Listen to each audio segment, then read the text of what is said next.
This business is not hard at all if you are well prepared.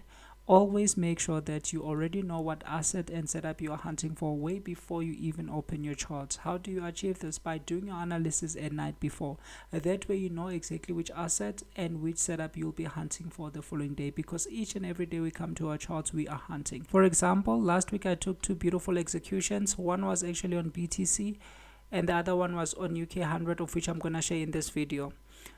This is the one that I shared in my recent video, and somebody actually commented that this is an unfilled order, and that is not true. This is a running position. I actually took it here and put my stops here. Then I close my charts because I usually allow my executions to actually play out, and then when I open my charts later, this candle had just opened, and that's when I trailed, move my stops from here to here, because I don't want them to actually come and close me. That is accepting an unnecessary loss. Okay, so that's why at this point I trailed it to here. Let me show you. It was on the 19th of August. Okay, well, here's the position. You see it's BTC on MT5. That's where I actually executed it. It was on the 19th of August, and this is where I took my entry. You see, so this was a running one. I never use pending orders for the reasons that I just shared with you.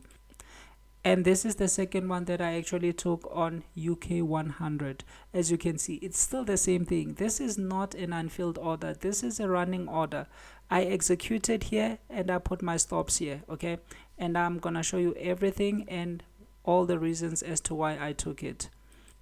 Here it is again on MT5 because that's where I executed it, and it's UK 100. As you can see, I took it here, 3 positions, it exploded, and later when I came I saw that okay, it's Friday towards the close and there is no miracle, so that's why I closed, knowing very well that usually most Mondays might open with a pin because we don't know what's going to happen during the weekend.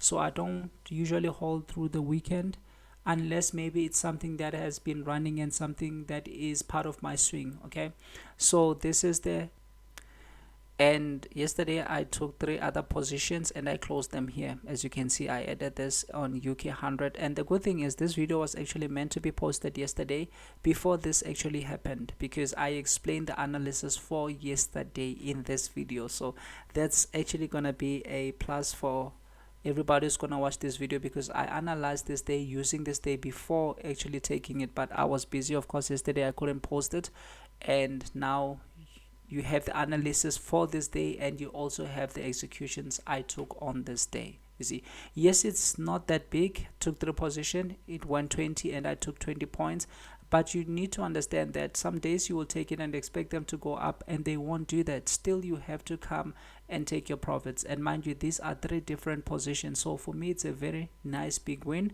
although it didn't go, and I closed it because I know that today if they are to give me a buy low opportunity, that's where they have to push down before going up, and if they do that, they were gonna close me. I mean, like, it wouldn't make any sense for them to come and take everything that I've made on this day. That's why I came late and closed it, and that was obviously after 3 hours that I allowed them to actually play it out, and they still did nothing. That's why I came and closed it. So every time I take a position, I close my chart, go do whatever I want, and then later that's when I come to check what really happened. And you can see even this day here, I closed it because I knew that Monday could push down before going up.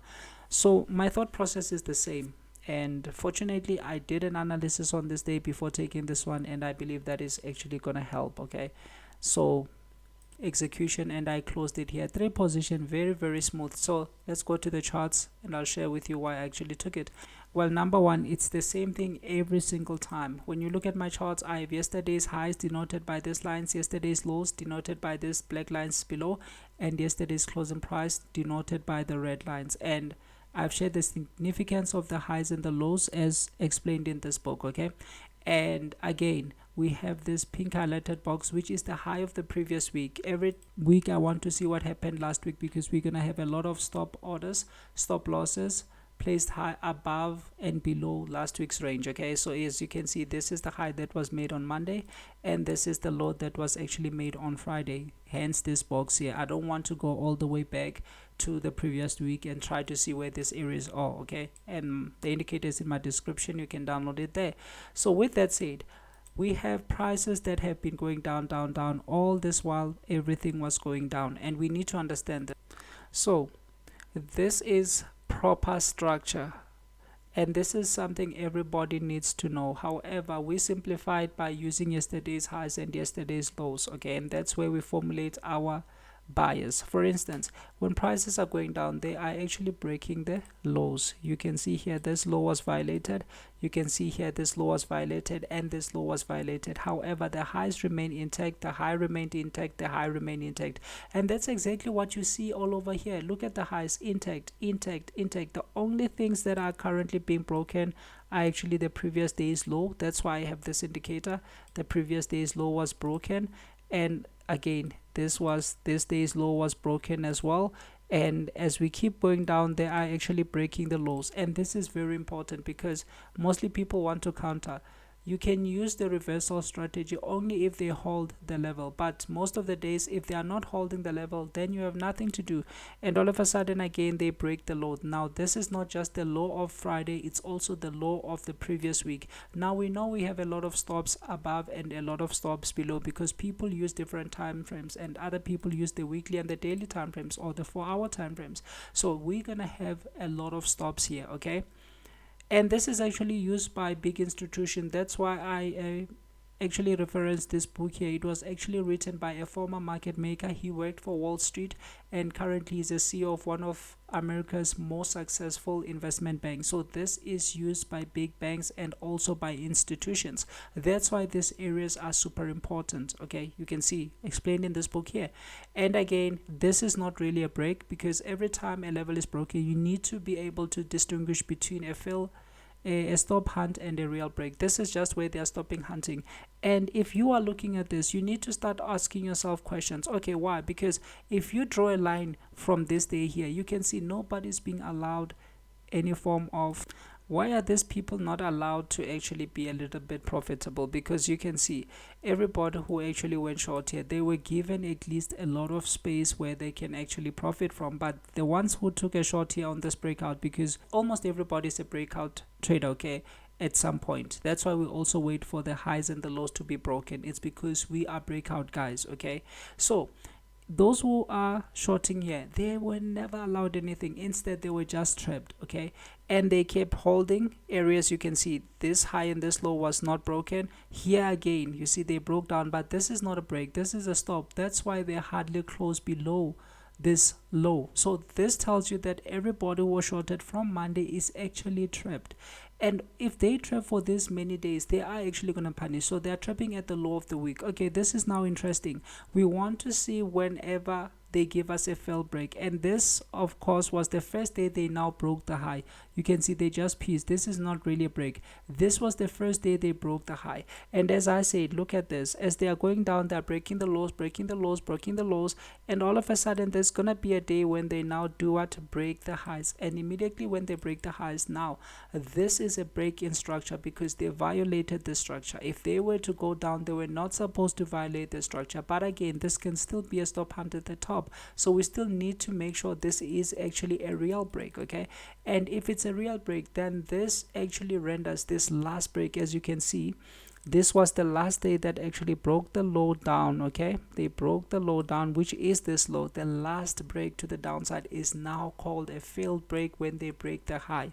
Okay, so immediately when they break the high, not to stop hunt, to really break it, when they break the high, immediately this day is rendered a failed break. So when we look over here, where was our last break? Okay, we can conclude that at least our last break was here. So was last week Friday, because from there they were just ranging. Okay, this is just ranging. You can see they are not really violating the lows, hence they are even hardly closing below. In fact, there is no candle from all these 4 days that actually closed below the low of the previous day. So this is just trapping, okay? So automatically this Friday was rendered what? A failed break. When the day they broke this high here. So now we are coming to our chart. It's a Friday, okay? It's a beautiful Friday, and one thing we have is we now know they've broken the high, okay? So what do? You can't actually go long here. Why? Because you are actually buying high. Nobody buys high, okay? So we want to wait. I waited and they came and actually they retested the close. That is why now we use this price areas, because sometimes you might not understand why you were using the close. It's because that's where most orders or executions are gonna come from. This is why exactly they bounce here. And now because they bounce here, look, they're making higher highs. Okay, so now structure has changed. Now they are making high highs, but our point of interest is this high here. Now after breaking it, I waited to see what happens. This one actually told us that sellers were still in charge, and then I had to wait for this. Now they did this, but this is not sufficient enough because sellers are still in charge, hence why I actually waited. And the moment this one actually closed here, it's closing in breakout. Okay, number one, we broke out. Now we are back above the previous day's high. So this is a follow through, and that is exactly where I took it, and it actually exploded to 50 points. And then later when I came to my charts, because I know it's Fridays they can open with gaps. Most of the days they do. Unfortunately they didn't, but most of the time they do. So that's why I actually closed it here, but I was able to get out with 3 positions. So it's the same thing. They're giving a fail break at the low of the week, then we want to take it in line with the newly established one. And somebody actually commented, how do we formulate a directional bias? We use yesterday's highs and yesterday's lows to formulate directional bias, just like I'm saying here.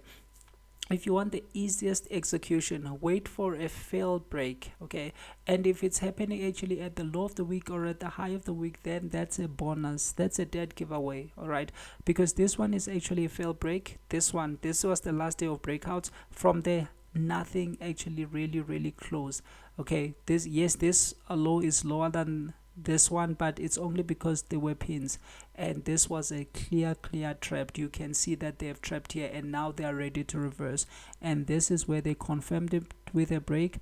They came and retested the close. Very important, because mostly they are gonna retest areas with areas of interest, and this is the closing price, which is an area of interest, and most of the days they do. You see, like here, they came and retested the low and then collapsed. Look here, they came to the close and the execution actually came from the close, you see. So most of the days that's what they're gonna do, and this one was already, they broken out to the top. They come, I waited for them to come back to the top, because this one actually meant sellers were in charge, so I want them to actually overcome sellers, and this one actually overcame sellers. Not only that, but it was back up above. So this move is not going down, this move is going to explode up, and this is how you know you are in an explosive execution. That's why immediately after you enter, they explode.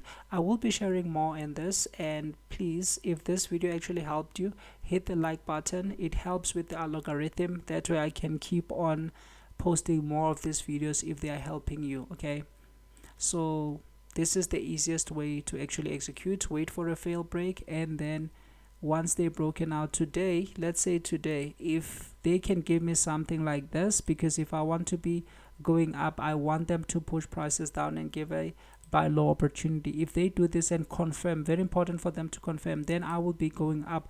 That's why I actually say, if you don't know what you're looking for, that is actually gambling. You need to know exactly what you're looking for way before you even open your charts. So right now I know that buyers are in charge. Okay, I still know that anything can happen. That's why I'm saying I want them to pull back, and if they do pull back and confirm, that's where I can go up.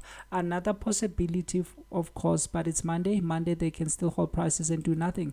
If they keep collapsing and eventually break this low, then the opportunity is invalid. However, if they go all the way up like this, now I will do exactly what I did on this day here. I will wait for them to come and retest either this high or this closing price, and that's when I can take it all the way up. Okay, because if you want to be going up, you want to be buying at a lower price, and let's say they go and they pull back, of course now they have given an opportunity for us to buy low. Okay, likewise, if they start by pulling back and confirm, we can go up. So this is how you actually know what to do, by actually looking at what they have done. And honestly, some people say, but this is so hard. It's not hard, because you now know that this move has broken up. So for us, it's just to formulate an idea. Well, I have this playbook in my description. It's a playbook that contains all the strategies that I used. It contains the trend continuation, the trend reversal, and the most explosive trading strategy for indices, which have different kind of trends. So it's well detailed, it contains everything. But please, when you have it, just print it and always refer to it, because these setups will keep on happening every time. They keep on repeating themselves. Yes, they require patience. So I developed these things for myself, but I realized that most people are still struggling and failing in this industry, so I decided to share it with people. But please don't just have it, refer to it, master it, and always make sure you understand everything thoroughly.